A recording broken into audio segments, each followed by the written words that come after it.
Tonight, 6 stories, 100 beds, and built with a more modern approach to mental health. The new mental health and addictions facility in St. John's is almost ready. In my view, there is no comparison. Coming up on Here and Now, I'll take you on a tour of the Waterford replacement. It's transitional housing for women and children who need to escape domestic violence. I'm feeling a lot of gratitude. There was a lot of work being done and it took a long time to come to completion. I'm Colleen Connors in Stephenville, and I'll take you inside Neada Place. You may have a high level in your home, but the home next to you may be very low. What you need to know about radon levels in your home. Some cities and towns are asking residents to take the test. This is CBC Here and Now.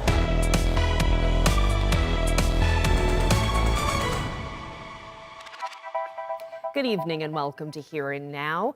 Construction is now complete at the new mental health and addictions facility in St. John's, replacing the aging Waterford Hospital, a building that's been around since the 1800s.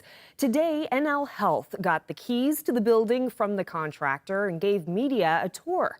Here and Now's Daryl Roberts has more.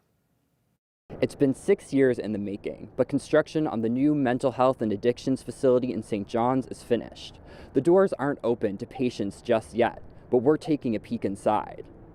102 beds in individual rooms, specialized care for seniors, terraces, and space for spiritual practices. Those are some of the things that'll be on offer when this facility opens in 2025. Today, we see a beautiful, new, state-of-the-art center that does something incredibly significant for mental health and addictions in our province. It provides a piece of infrastructure, it provides a place for help, and it helps us change the stigma that for decades has been attached to mental health and addictions. The hospital is a key part of the province's mental health and addiction strategy. It costs $240 million. That includes an additional $11 million due to COVID and inflation. It replaces the Waterford Hospital, a nearly 170-year-old facility. Advocates have been asking for a replacement for years. Dwight Balt first promised to replace the facility during the 2015 provincial election, and the process got underway in 2018. Now that the keys have been handed over to the health authority, staff training begins. About 350 staff will be connected with the facility. As for what will happen to the Waterford, that's still being worked out. It is a large building. There may be some ability for us to repurpose it. Our team's still looking at that. Right now our focus is pretty much on this building, making sure that this is ready to go. And then once we get a little bit closer and through the winter months, we'll be looking at the possibility of what we can use that building for. The health authority expects the hospital to open next spring, and all patients at the Waterford will move to the facility on opening day. That requires a lot of planning, and in the winter we'll have a practice dry run, but hopefully someday in April it'll be a one-day turnaround. It's really important that we provide all of our services from one space, so that's why we do it in one day. There's more to see here, and tomorrow on Here and Now, we'll give you an in-depth tour of this new Centre for Mental Health Care in Newfoundland and Labrador. Daryl Roberts, CBC News, St. John's. Well, now let's head to the West Coast, where a new transition house officially opened its doors today. Here and Now's Colleen Connors explains what makes this building a unique space to find support. Well, this is just one of the quiet, tranquil rooms inside Neada Place. It's a new transitional housing for Indigenous women and children in Stephenville, a $3.6 million project that organizers here say was a long time coming. Brand new beds, quilts, even bunk beds. Neada Place has 6 rooms, 8 beds, common rooms, kitchens, and office space. The funding was first announced a year and a half ago, but elder and women's advocate Odell Pike says she's been fighting for a place like this for nearly a decade, and says, sadly, it is really needed in the Bay St. George area. Since COVID, we know that during COVID, the domestic violence rose 60%. And we know by the people coming to our offices, the great need, and there's no place for women to turn. And you can't turn your life around if you don't have any supports. And it's so important because this building will be supporting the women that are coming through our doors, and that's what our women need. This space is unique. Pike says it's the only transition house that's funded and operated by federal money in the province. It's not for women in immediate danger, like Willow House in Corner Brook. It's transitional housing. Residents can stay here for up to 6 months and access mental health counselors as well as traditional Indigenous healing. Right, so in Indigenous culture, spirituality is really big with our people. And if we don't have the means, like our drumming and the singing and all of those important things that help you heal, while you're, we call it prayer, right? So it's really important, and there, so many people are missing that in their lives. And it's so important in terms of for people to know who they are and where they're going. So, and it really fills people up and it connects them to a community that they may not have had before. Skinner's vision for this place is one of warmth, love, care, and compassion. She says some staff will share their lived experiences with women who come through the doors. And even after a 6-month stay, guests are welcome to return for extended services. While today was more of a day to show off this place to the public, show off the rooms and the offices like this, Neada Place will open to women and children in need in November. Colleen Connors, CBC News, Stephenville. Apologies, don't know what happened there. Well, municipalities like Mount Pearl and Conception Bay South have been asking residents to test for radon, even partnering up with a national organization to raise awareness about the harmful gas that's often undetected. The CBC's Abby Cole has that story. Radon. It's a natural radioactive gas. Not that kind of radioactive. It's invisible. You can't smell it or taste it. And it's the #1 cause of lung cancer for non-smokers. And here's how you find out if it's in your home. Radon comes from the ground, and that's where it can seep into your house. Last year in Conception Bay South, 110 homes were tested, and 30% had levels higher than Health Canada standards. It was a little bit of a surprise, maybe because we didn't know a lot about it, but since that time, we've become more educated, and we want our community more educated. You may have a high level in your home, but the home next to you may be very low. So it's about information. And the testing is so simple. It's such an easy process. It's non-intrusive. The test kit looks like this. You put it on the lowest lived-in level of your home. And after 91 days, you put it in an envelope and send it to a lab. Some towns are offering free radon kits, but if you miss out, there are some more options. But homeowners should be careful about what's on the shelf. According to the Canadian National Radon Proficiency Program, some of these tests go to the U.S. Sometimes the lab doesn't get the test on time, and people don't get the results. Plus, there are extra shipping fees. We have a consumer report where we're evaluating them because we are seeing devices come on the market that aren't, that are on recall with Health Canada, and we're expecting another 14 devices to be listed on recall coming up this next year. November is Radon Action Month, and while testing your home might seem like another chore to add to your to-do list, it could save your life. Abby Cole, CBC News, St. John's. Well, it's been 5 months since the province announced it would be lowering the recommended age for breast screening from 50 to 40, but that change still hasn't been implemented. Here Now's Alex Kennedy has this update. I really want to stress that the women of Newfoundland do not have the same chance at finding breast cancer early as women in the rest of the country. 8 of Canada's 10 provinces currently recommend breast cancer screening start at either 40 or 45. In May, Newfoundland and Labrador announced that it would be lowering the age to 40 on a recommendation from the Canadian Cancer Society. The health authority says it needed time to ensure the proper resources were in place. It's been 5 months since that announcement, and changes to allow 34,000 women to be screened under the provincial program haven't been made. They're definitely going to fall through the cracks. Health Minister John Hogan says the province is committed to seeing the change through, but that part of the work is ensuring that resources are in place. Newfoundland and Labrador Health Services has been asked to purchase 2 new mammography machines for St. John's and Grand Falls, Windsor to accommodate the 34,000 women that would enter the provincial screening program. That would cost about $800,000, but Hogan says it will be worth it. it does take a little bit of time to act on policy decisions. So we do hope to have this up and running and the policy implemented early in 2025. Dale says there needs to be a recruitment push for more staff. Hogan said that's in the works, but the head of the union representing technologists says it needs to happen now. They are working short-staffed. They are expected to put in additional time. If we're going to talk about expending hours of service, which even some of the staff would suggest that we do, we need additional resources. We can't tax that onto existing staff that are already meeting excessive workloads. Dale is also challenging the province to better share breast density information with women. NL Health Services only shares breast density with women who fit into the highest category, but no one else.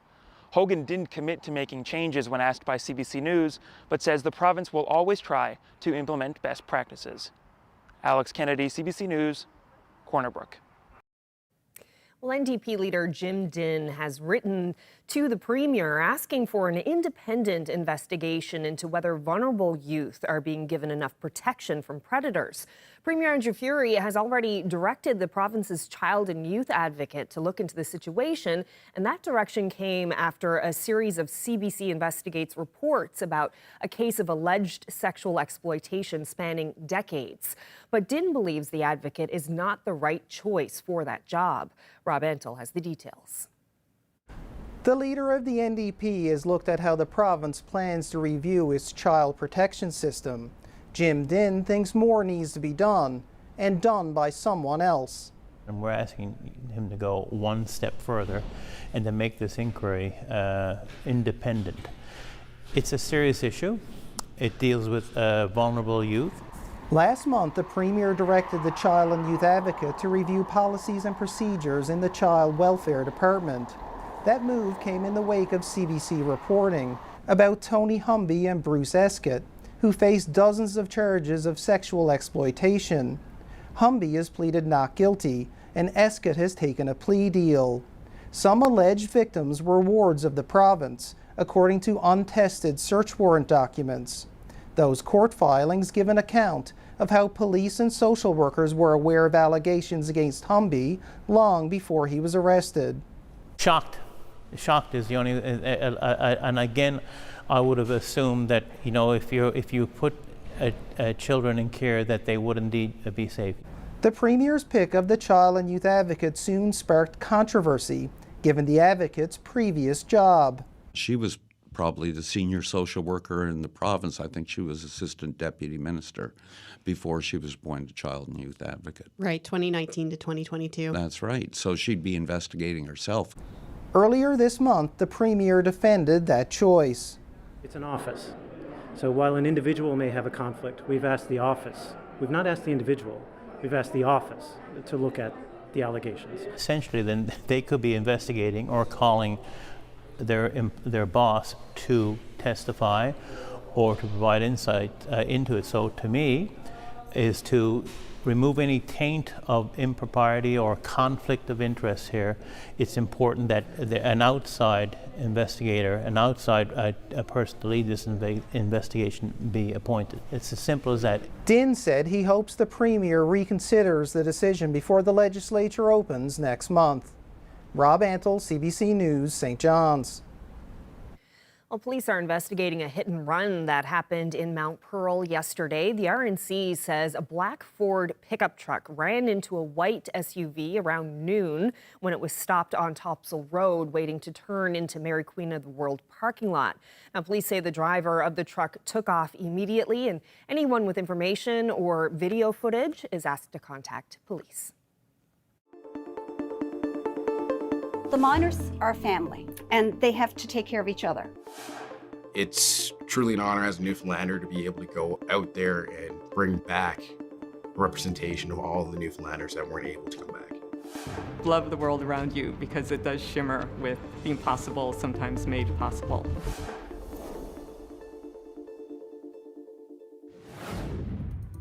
Well, you're looking at a live shot there of the rooms camera of the Narrows there in downtown St. John's.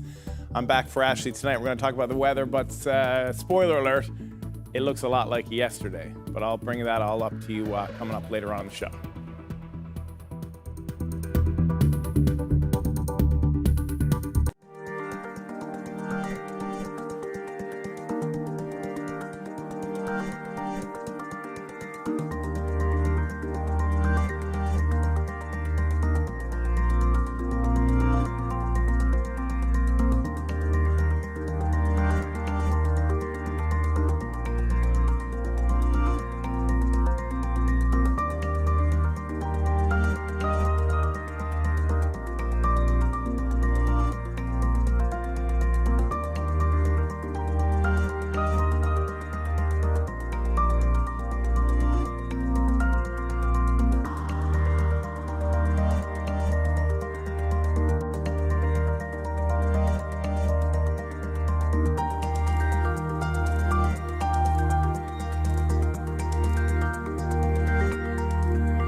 we are partway through Mi'kmaq History Month, and this year CBC Atlantic has teamed up to produce a series called Nourish: How Elders Feed Our Souls. And we've asked people to write a love letter to an elder in their lives. And tonight, John Nick Jador has a message for his grandfather, his namesake. Jador is a member of the Mi'kmaq First Nation on the South Coast, but now lives in St. John's.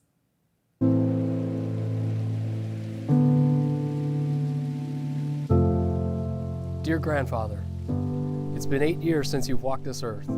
8 years since I last got to trudge over our trapping grounds with you. 8 years since I've heard you pound your fist on the kitchen table in frustration over a game of crib. Although time has passed, my heart continues to ache every time I reflect on the things I never got to learn from you. Opportunities I can only dream about having back. I'm not sure I could qualify what you mean and continue to mean to me. What I know of our language, our traditions, our worldview, it's all been shaped by your teachings throughout my life. You spent the majority of your formative years in wigwams on the country and instilled in me that us, just like the wigwam, will someday return to the earth from which we came, so to be cognizant of how we treat the earth before it welcomes us back.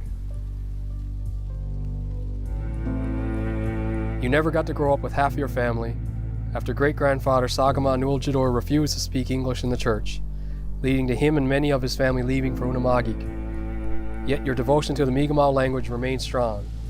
You taught me that our language will always live on the country. It's etched in the spruce and flows in the rivers, just waiting for someone to come by and run their fingers through the current. You practiced Nadugalimk and cared for the land to sustain you.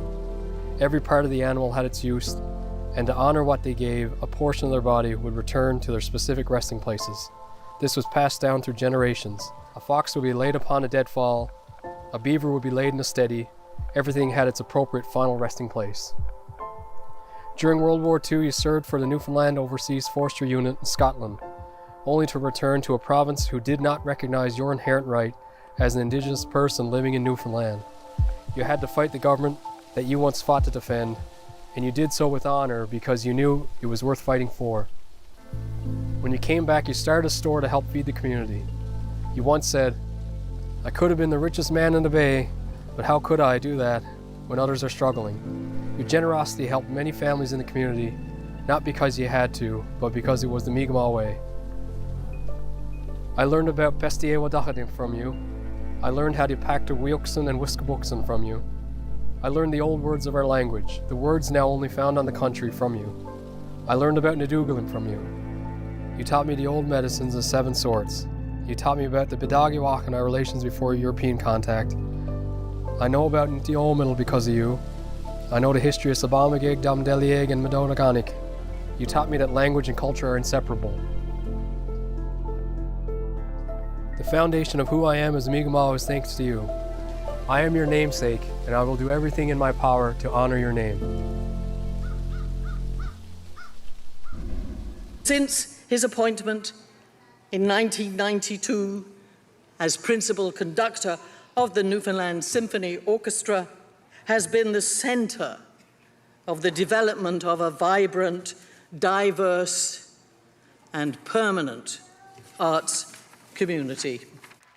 Well, that's Maestro Mark David being recognized for his decades of work in music with an honorary doctorate from Memorial University. That presentation took place in St. John's today in front of more than 1,000 students and their families, as well as members of the Newfoundland Symphony Orchestra. The conductor is leaving the NSO after 33 years with the ensemble. The honorary degree is designed to recognize extraordinary contributions to society as well as exceptional intellectual or artistic achievement.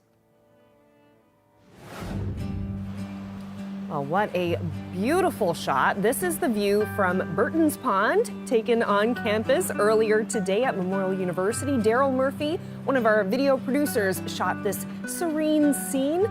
Stay with us. Jeremy will be back with your forecast just ahead.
Org.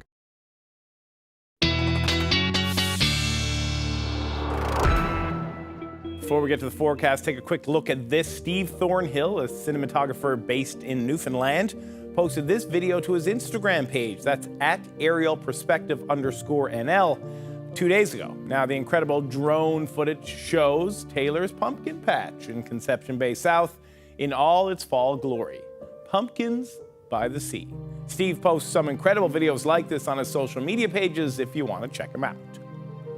Now, that is gorgeous. And I was out there recently because that is where Joshua, the goat, lives. The goat. Yes, the goat who got away and ran in the half marathon in CBS there a couple of weeks ago. Don't see Joshua there, but he's there somewhere. Well, the pumpkin patch looks it was an amazing video. So thanks for that, Steve, for posting that so we can see a different view. I'm looking at you, but the camera's right there. So silly. Anyways, yeah, you were out there, so we got to sort of see the overhead view. So it's beautiful. Drones have changed everything in this business. Game changer, for sure. For the better. Yeah. Like, we throw up drones all the time. And speaking of throwing things up, let's throw up this weather map real quick just so we can see. As I said before the break, or whenever I was last on, I can't remember. I said same, spoiler, it's a lot similar. So this is the 24-hour change in temperatures. You can see around the island there's a lot of zeros, so things haven't really changed. But if you take a quick look in Labrador, Labrador got warmer, which is what I said was going to happen, aka Environment Canada said was going to happen. So that's just changed. So I just wanted to show you that's not much. It's a pretty slow day for weather, which is good. So tonight is going to look a lot like last night. Now, when I finished my game of pickleball with the boys last night, I came out and it was pouring rain, but that only lasted for a little bit. So those showers are going to happen again. So you're going to expect to see showers from the eastern part into central. It's about a 60% chance of showers overnight. But as you make your way towards Port aux Basques, Corner Brook, not really Stephenville, Corner Brook, and then you go up further into Grosse Morne, you could expect maybe like 2 to 4 millimeters. Man, I can never get that right there. About 2 to 4 millimeters overnight. Now, when you make your way up into the Straits and into the Cartway, you can see the flurries icon has showed up. The temperature is going to drop. So basically from Makkovik south tonight, you're going to see a little bit of rain showers, and that could turn to flurries overnight. And the same thing is going to happen in Labrador West. And as you get to central Labrador and into Labrador City, Churchill Falls as well, it drops down to -2, which will feel a little bit colder with the wind chill, but nothing that you fine folks up there are not used to. Let's just take a quick look at the future tracker. So as you can see those systems there right around between Happy Valley, Goose Bay, and Cartwright. There's that little bit of snow that we were just talking about. And on the west coast, you can sort of see some of those the green spots coming in, but it's sort of going to clear out. There is a system coming in on Friday into Saturday that will, a ridge system, I believe, that'll push off across the island and make for a nice day on Saturday, but we'll get into that later on, and then it'll sort of clear up. So it's going to be, the temperatures are remaining seasonal. We're seeing a bit more rain, and the rain is just annoying, but hopefully it's going to go away. So tomorrow in St. John's, Placentia, Clarenville, you're going to see it's going to start rain, but the rain will move off. The clouds will break. We could get sunshine, and you can see some really balmy temperatures like Ferryland, Placentia, Marystown, 11 degrees. You know, get the sunscreen out for that one, that's for sure. And as you make your way into Central, the same sort of thing. Now, as you get into Grand Falls, Windsor, you're going to notice a little bit less sun, a little bit more rainfalls, but nothing really to worry about. And it's the same thing. Those systems are hanging around there, Port aux Basques, Stephenville, and up the coast. But these are rain showers. There's no real big accumulation, and the sun is out, and it won't last forever. Nothing lasts forever, even cold November rain. Still too early for that joke, but maybe somebody will get it. Now, as you make your way up to across the Straits and into Mary's Harbour, Cartwright, same thing, a little bit more sun. There's less showers up in the southern part of Labrador, but as you can see, Makkovik, Happy Valley, Goose Bay. And again, the temperature is going to fluctuate here in central Labrador, not central, western, with Churchill Falls, Labrador City. You're going to see a mix of showers and flurries over the next day or so, tomorrow and probably into Saturday as well. But Nain looking fine there at 7 degrees. Now let's see what else. Now, obviously it's Thursday, and we all know that Thursday is Friday's best friend, so people are already looking ahead to the weekend as well. And you can see that's what the system that I was talking about. So you can see this ridge here has pushed everything off. So if we come down here, look at that. The island, it should be a nice day on Saturday. It could be cloudy, could see some rain in central Labrador over the weekend, but it could be all right. And then this system will move out over the weekend. But we got lots of time to talk about what's going to happen over the weekend and Saturdays. Here's a quick look at some of the temperatures if you want to have a gawk. But we're going to have more on the long-range forecast coming up later on in the show. Hi everyone, I'm Jane Adey, host of Land and Sea. It's that time of year again. We're about to start a brand new season on Sunday, October 20th. And it's a very special season for us. We're celebrating 60 years on the air this year. Land and Sea, of course, started way back in 1964. And Dave Quinton was one of the original hosts at that time. Dave and the Land and Sea crew were focused on telling stories about people working in the great outdoors. Let's check out this logging story from back in the mid-60s.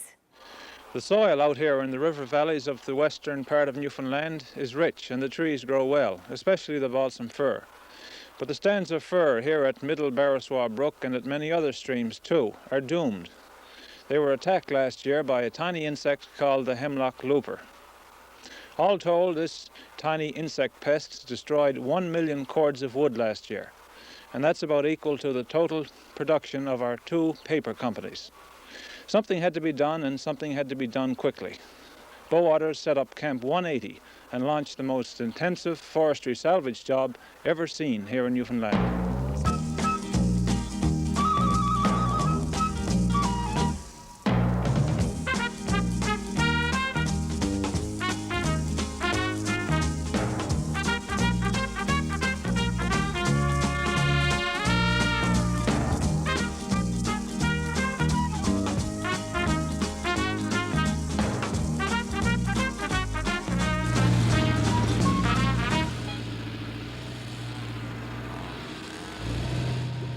Our Bay Vert Peninsula operation at the moment is idle.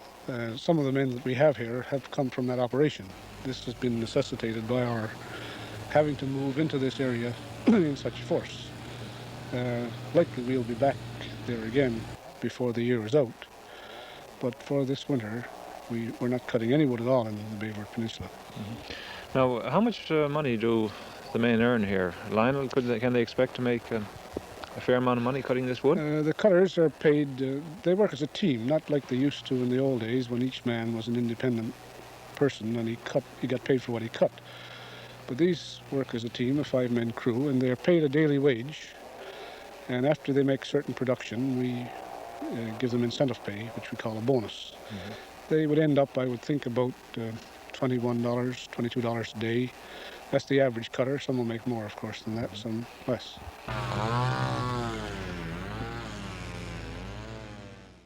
And that was an interview that Dave Quinton did for a show way back in the 60s for Land and Sea.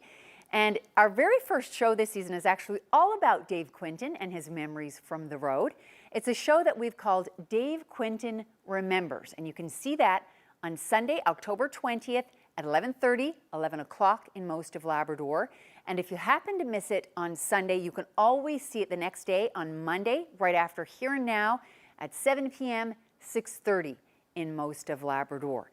And as always, you can stream our shows on CBC Gem, and you'll be happy to know that this season you'll be able to see our new shows on the CBC YouTube channel, so you can look there as well. So tune in Sunday, October 20th for Dave Quinton Remembers. We'll see you then.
So far, Canada has not given any evidence in support of the very serious allegations that they've leveled against India and against Indian diplomats.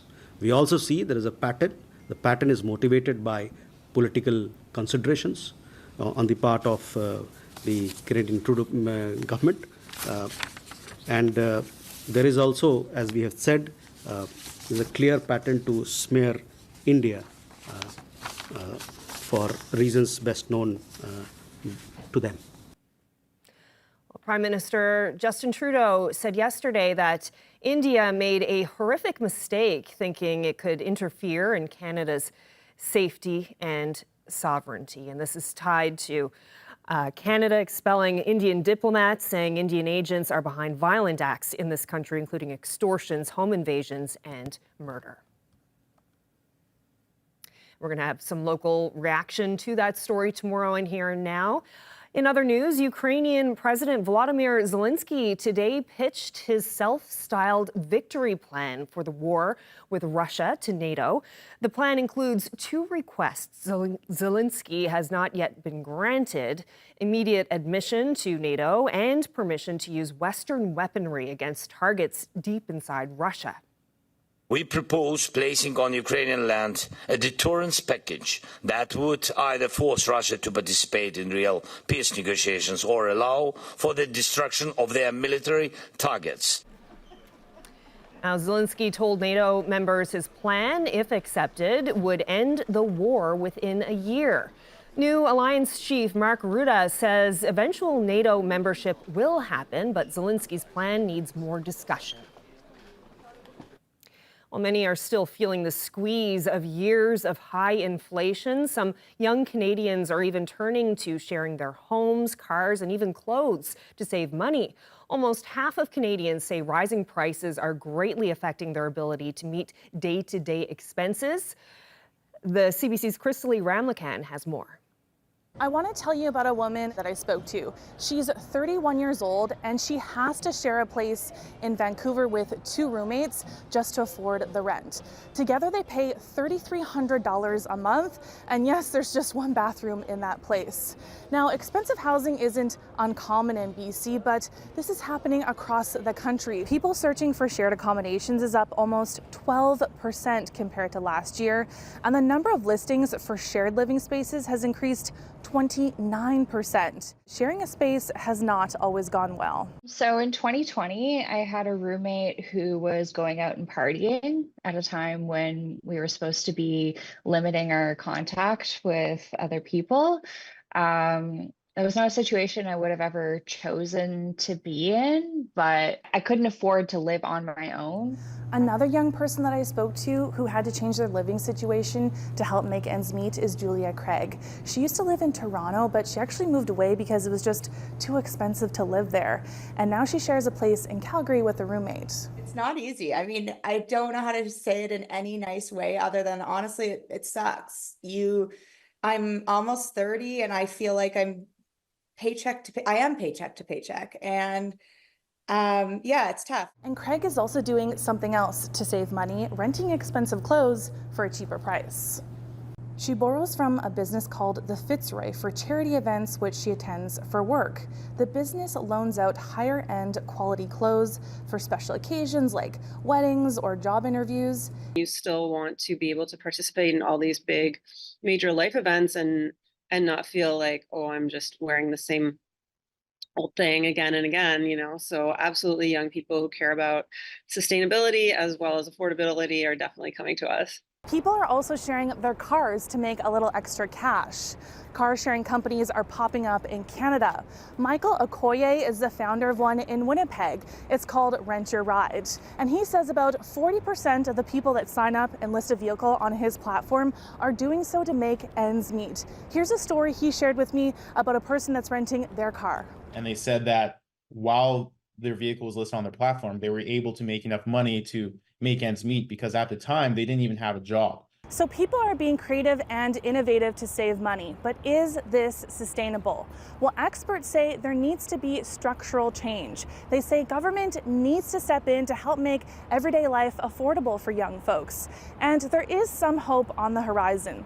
Economists are predicting that interest rates will continue to go down into next year, and that could help make some housing more affordable and make some debt payments a little less expensive.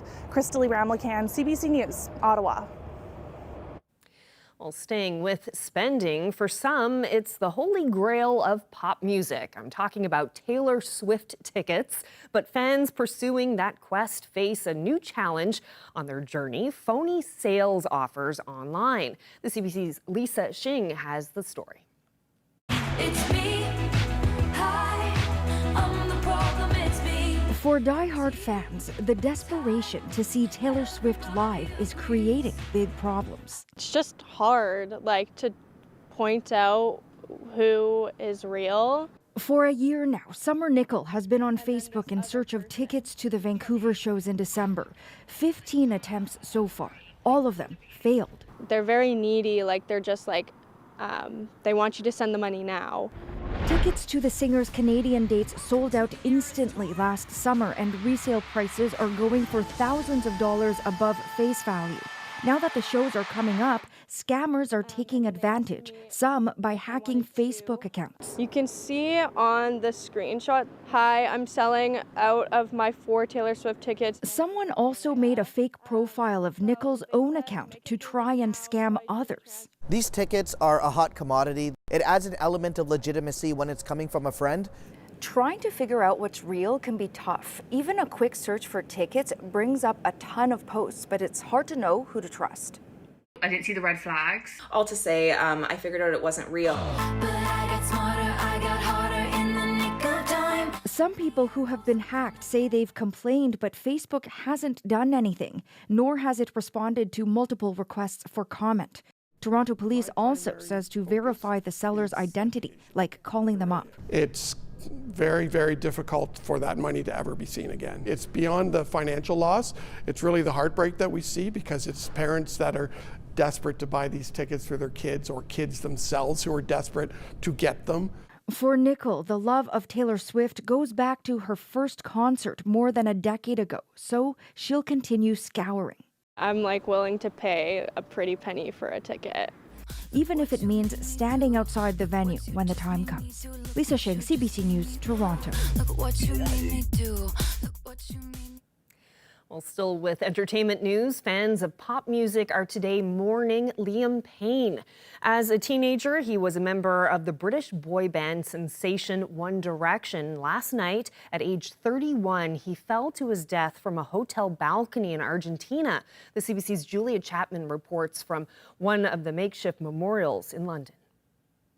Hotel staff in Buenos Aires called the police in the early hours of yesterday evening, and the transcript that has been released from that phone call suggests that they were worried for the guests' safety. They talked about a man acting aggressively, trashing a hotel room, suggesting that he may have been under the influence of drugs and alcohol. It was later heard a big thud in the courtyard of that hotel. It's not entirely clear what the timeline was, but there is a suggestion that police may have arrived just moments too late. Liam Payne shot to stardom as a young man, only 14 years old, when he first auditioned for the British talent show The X Factor.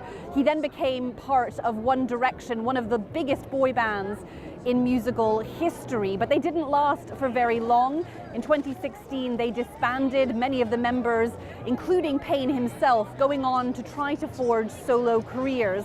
And with Payne, he had mixed success. He did release a number of singles, of albums, but none of them were quite as successful as the career he'd had with One Direction. He'd also spoken quite openly about his struggles with mental health and addiction. His family say that they are heartbroken and that Liam will forever live in their hearts. They'll remember him for his kind, funny, and brave soul. The British Prime Minister, Sir Keir Starmer, said that he was sending his condolences to Payne's family.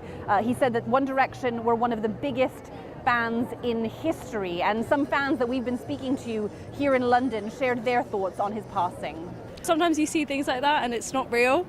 So I was like looking on Google and Twitter and stuff, and then saw that it was real. I just didn't really believe it.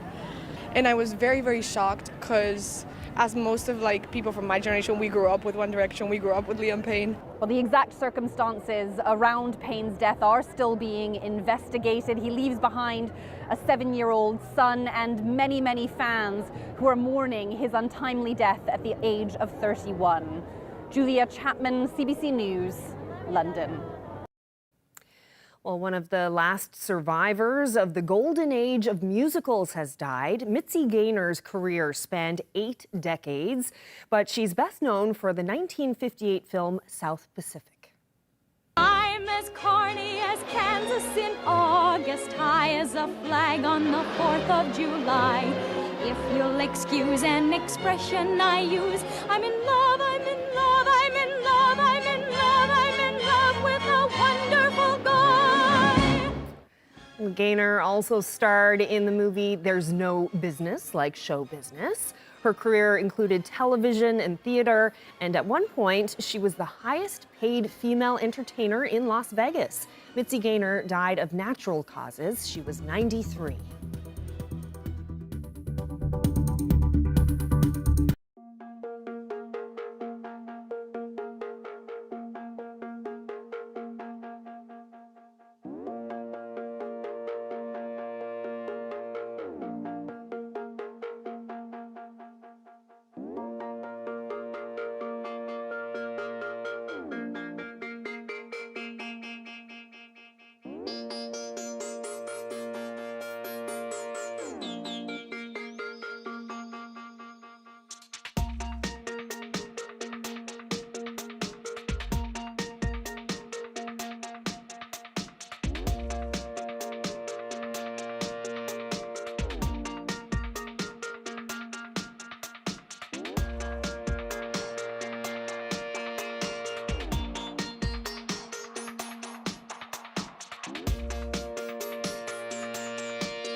For details.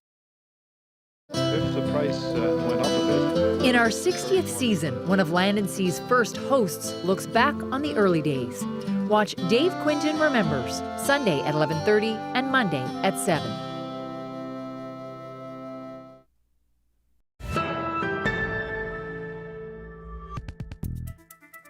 Well, heat pumps are pretty hot right now. This week, CBC Radio's The Signal hosted a discussion all about heat pumps and how they work and how it could help you save on your electricity bill. Hello, I'm Peter Upshall. I'm an Energy Solutions Engineer with the Take Charge team. At the moment, the only rebates are for people that want to move from oil to electric. And if they install heat pumps, they can get some government grants and rebates through the Take Charge program for those conversions. And how do folks find out what's available to them? Where can they go for that information? The best place to come is to our website at takechargenl.ca, and they can look for the oil to electric program, and all the information is going to be there.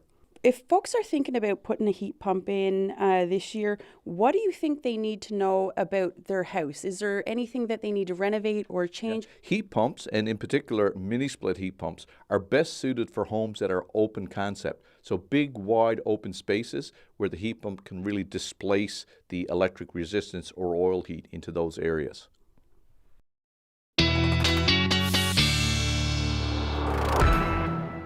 Yeah, and soon time to turn up the heat at home. It's not too bad Oh, hey, man, right I'm now, cheap. but I'm cheap.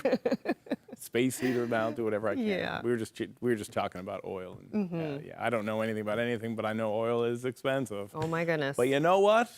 For most of us, you don't got to be turning on the heat tonight. That's for sure. We're going to take a quick look at this future tracker here, just so you can see these systems that are coming out. Just because it's going to be a pretty clear weekend here coming in. As you can see the future track. Let's get some of these temperatures up real quick here. So as you can see, the look ahead to Saturday, these are some of the temperatures that are going to come about.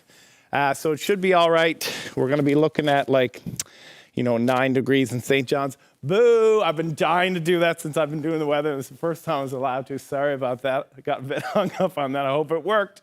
Anyways, as you can see, Saturday, we're looking there, Labrador City, 9 degrees. But you can see that green. That means that there could be a little bit of rain coming in. But the sunshine, basically for most of the province. Sorry, Cartwright, there's not really much I can do. I know that you're getting a lot of wet weather lately. The rain showers mixed in with the flurries, but that's all you really can do.